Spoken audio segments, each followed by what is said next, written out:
Hello, children. In the previous episode, we told you that Yitzchak married the righteous Rivka, but for 20 years after the wedding, they did not have children. They were in great sorrow. Yitzchak took Rivka to Mount Moriah, and they stood on opposite sides and began to pray. Yitzchak said, "Master of the universe, I want children from the righteous Rivka. I do not want to marry another woman." Rivka stood on the other side and prayed as well. Hashem accepted Yitzchak's prayer first, and only afterwards Rivka's prayer. You're probably asking why? Because the prayer of a tzaddik, the son of a tzaddik, has greater merit. And Yitzchak was a tzaddik, the son of Abraham, who was also a tzaddik. And behold, after a short time, Rivka felt strong pains in her stomach. Wow, what is this? When she passed by synagogues and study halls, the baby in her stomach wanted to come out. And when she passed by a place where idolatry was practiced, the other one wanted to come out. She was distressed and ran to Avraham to ask him what's going on. Avraham did not explain to her, so she went to Shem and Ever. They were two righteous men. Shem told her, "You have two sons, one righteous and one wicked. They will hate each other and will never get along." The time of the birth arrived and something strange happened. Esau was the first to be born, and when he was born, his color was red like blood. He had a lot of hair, and on his leg there was a drawing of a snake. Oh, how different this child is. Suddenly they saw a hand holding the leg of the first child, and immediately Yakov came out. Rivka was the only one who knew the difference between the two children, but she didn't tell anyone about it.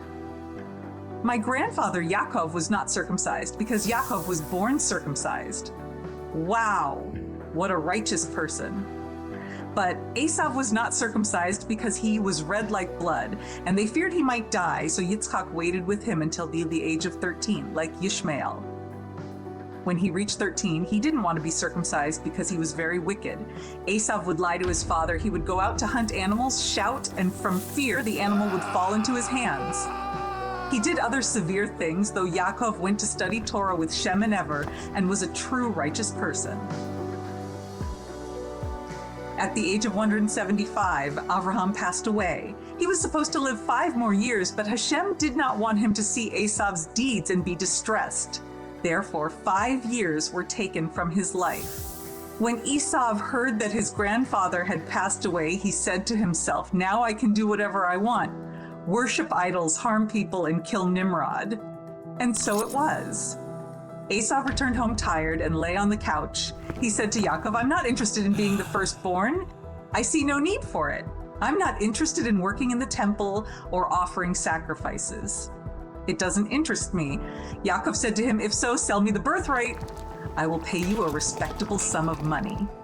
And Esau agreed. Esau did not know the birthright would allow him to be buried in the cave of Machpelah with the holy ancestors. And so Yaakov received the birthright. He gave him the money and fed him the lentil stew. At that time, there was a famine in the land of Israel. Yitzchak and Rivka went to Gerar. There was a king there named Avimelech. Yitzchak asked Rivka not to say she was his wife because they would kill him and take her. And so it was. But that night, Avimelech looked out the window and saw that Yitzchak and Rivka were not brother and sister, but husband and wife. In the morning, Avimelech approached Yitzchak and asked him, "Why did you do this to us? Why didn't you tell us that Rivka is your wife?" Yitzchak told him, "I knew that the people here are wicked, and they would kill me if I said she is my wife." Avimelech told the people of his city, "Whoever touches Rivka will be killed." While Yitzchak lived in Gerar, he had wells, and Hashem gave a blessing to Yitzchak. All the wells were filled with more water than those of the Plishtim. They envied him, and they decided to fill all the wells with sand. Yitzchak did not want to fight. From the day Yitzchak left Gerar, the blessing that the Plishtim had ended. After some time, they searched for him to ask for his forgiveness. Yitzchak forgave them. Esau and Yaakov were already 63 years old. Esau got married at the age of 40. He has 2 wives and children, and Yaakov sits and studies Torah. Pesach arrived, Yitzchak became blind. He was 123 years old, and he thought to himself, I am already old, and maybe I will die soon, so I need to bless my children. Yakov does not need a blessing because he is blessed. He studies Torah, but Esau is always seeking money. He's the one I need to bless. He called Esau and asked him to go hunt some game, and he instructed him to take a sharp knife and slaughter according to the law, and not to take from theft. Esau thought to himself, I'll kill an animal and bring it to my father. Hashem wanted to save Yitzchak and caused Rivka to hear Yitzchak's request to Esau. She was horrified, so she told Yakov to go and bring 2 goats and go in with the food I prepare for your father and receive the blessings. Yakov was shocked, but Rivka reassured him and dressed him in special clothes like Esau's. Yakov entered, and Yitzchak asked, Who are you? I am Esau, your firstborn. How did you come so quickly? Yitzchak asked. Hashem arranged the goats for me. Yitzchak said, The voice is the voice of Yakov, but the hands are the hands of Esau. Come closer to me, and I will bless you. Yakov approached Yitzchak, received the blessings, and left. As soon as he left, Esau entered, who was blinded by the sun and did not see Yakov. Esau couldn't catch a deer, and every time he did, the angel released it to delay him. So Esau went and slaughtered a dog. When Esau came to receive the blessings, he said, Here I am to receive the blessing, Father. Yitzchak was shocked and said, I already blessed your brother. He took your blessings.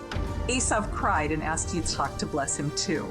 In his heart, Esau said, As soon as my father dies, I will go and kill my brother Yakov. Rivka knew this through divine inspiration. She called Yakov and told him to go to her brother Lavan in Haran. There he can also get married. Stay there until I call you back. Yakov set out on his way. What happened on the way?